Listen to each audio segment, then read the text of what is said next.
Hello, I thought I'd make this video explain a little bit about my show at mosslights.com. Well, one thing that we have for this year for the display is a spiral tree. And one thing with the spiral tree is we have 16 channels, and each channel, or at least the way I have it set up, is at the topper. There's 16 prongs coming down with 16 ropes down to the ground. Each rope goes into the ground with a spike, and it has like a little pigtail piece of rope coming off of it.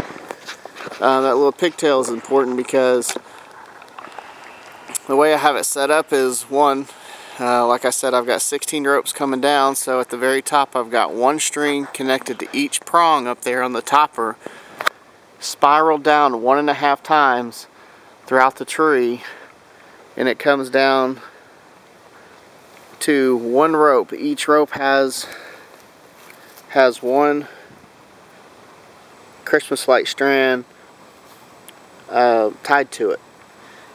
The way it comes down, it ties to it, and then there's about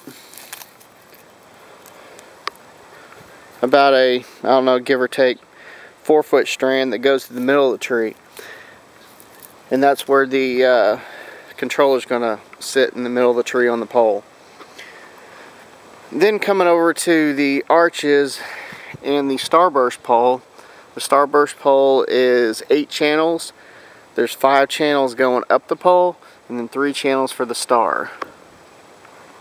And same thing for the arches. The arches are an 8-channel arch.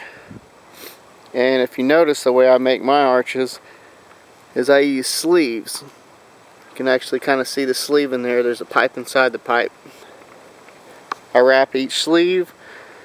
That way whenever I go to take it down, it's easy to store.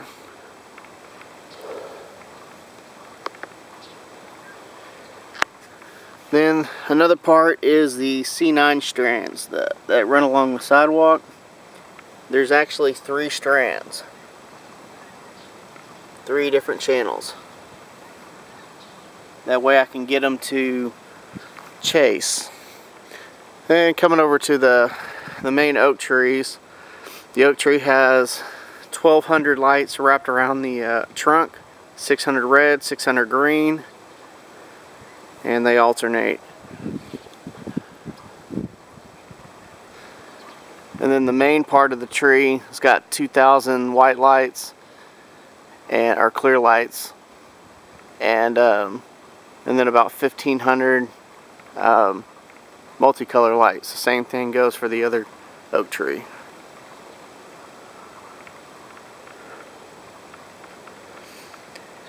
And I just put all of my controller boxes on the ground, laid out flat, but I do have them all plugged up. All the holes are plugged up with something in them so that there's not any creepy critters that can get in there and mess up the boards. This is one of the other signs I've got, and I made this little block that has 3 lights in it. Those lights are also connected back with the main floodlight that's on the other side. It's over there around the corner on the other side of the spiral tree. And now the grid. The grid on the grass is kind of hard to see in the camera, but the way you can kind of see it, the grid is put with these spikes that are put into the ground, and they're evenly spaced apart on this side and the other side. The vertical grid does the exact same thing. There's spikes over there close to the arches, and they're also pinned back at the very back of it. You can see the spikes. You can kind of see the spikes for this row. That kind of takes care of the horizontal and the vertical grid. I do have one box in the middle of the yard that does the trees, the oak trees, and also there's a couple open channels that I use for any other channel that may go out. Now coming over to where the power is, I had extra power put in. The middle box is just for the house, and then the this box on the right hand side is just for Christmas lights. There's 26 individual breakers that are put in just for the Christmas lights. 18 of them come down on this side, which that box, you have the pipe where the leads come down and into this gutter, and each box has its own GFI breakers. There's 2 GFI breakers in one box for a total of 18. There's another Showtime controller with a wireless box with a linker box put in. And it brings me over to the flower beds. The magnolia tree's got roughly 1,200 lights on it. And the flower beds are set up into red, white, and multi. Those bushes have multi on them. There's white strands back here, red strands on the front, and that goes all the way across the flower bed. Red on the bottom, white in the middle, and then multi back here.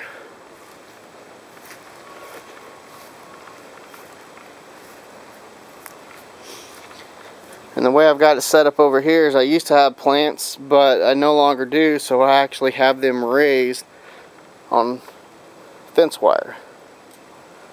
Or wired fence, whatever you call it. Kind of see it over there. And then going up the house, I've got my snowflake line.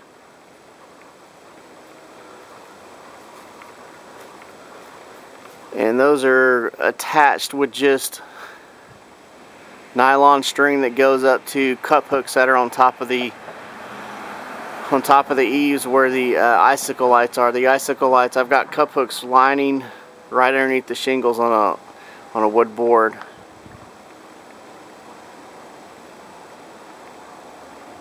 The icicle lights, there's my house is covered in two different sets, all white and all multi. And then coming over to the Christmas tree line, the mini trees, I decided to put that up in, I guess it was 2011 was for that display. And then also in 2011 I put up this light bar. The light bar's got 16 channels across. There's 2 10-foot poles that are wrapped.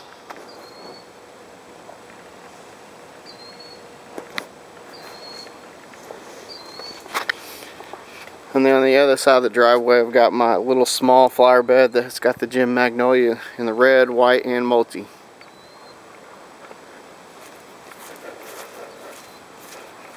Now on the side of the house, this tells a different story. This is where I've got 8 more home runs that go back to the breaker box. There's 8 GFIs right here. 2 of them look like they're not being used, but that's actually for these cables here that go to the mega tree. The mega tree's got 32 channels, but it runs off of 2 20-amp breakers. Then on top of the house, you can kind of see the mini trees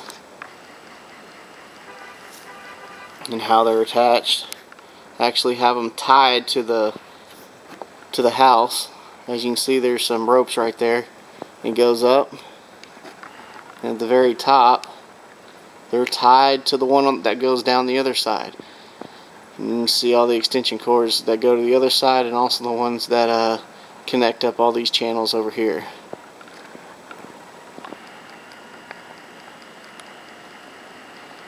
And they just come down to these controllers right here. And all this just runs along the ground. And I've got my C9s on this side of the driveway. They've got their own channels. There's 3 strands. And then we have the mega tree. The mega tree has a 3-channel star on it. with a 16 prong topper. What makes it nice about the 16 prongs is since I've got 32 strands of light, each prong has 2 strands on it, one green and one red. There's 16 green and 16 green strands on it,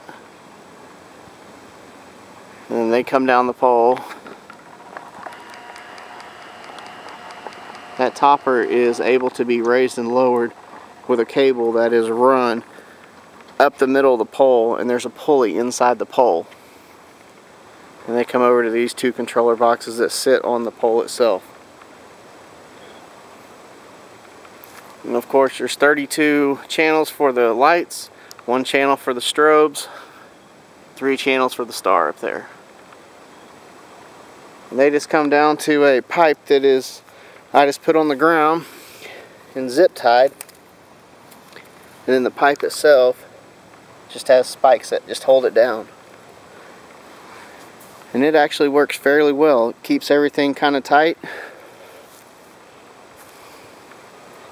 And I just got regular rope for guy wires. They go up to the middle of the pipe. And we've had some 50-mile-an-hour winds this year, 50, 60-mile-an-hour winds, and it's held up quite nice.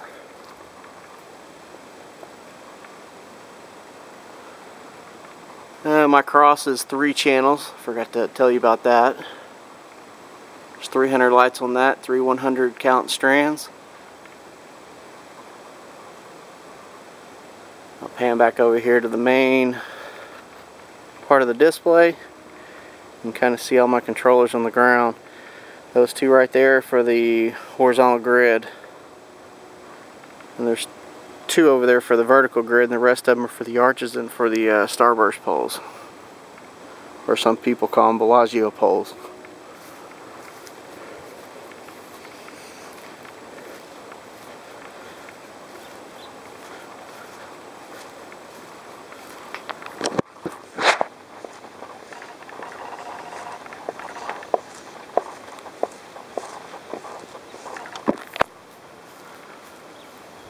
And that's about it for the display.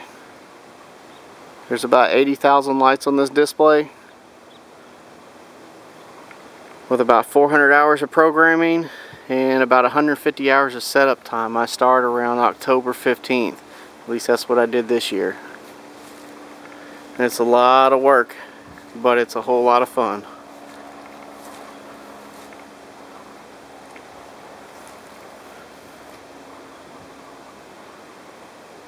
I just have all the extension cords. All the extension cords that are yellow are the main extension cords that go to each box.